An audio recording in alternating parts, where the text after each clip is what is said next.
ನಿಮ್ಮ ಮನೆಯಲ್ಲಿ ಜಿರಳೆಗಳಿದೆನಾ?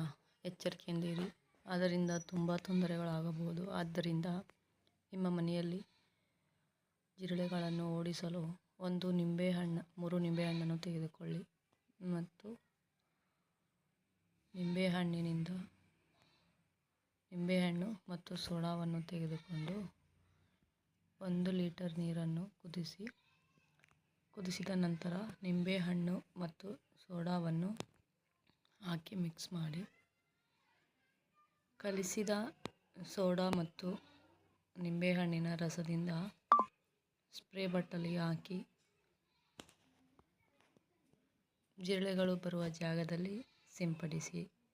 ಇದರಿಂದ ಯಾವತ್ತೂ ಜಿರಳೆಗಳು ನಿಮ್ಮ ಮನೆಯಲ್ಲಿ ಬರುವುದಿಲ್ಲ.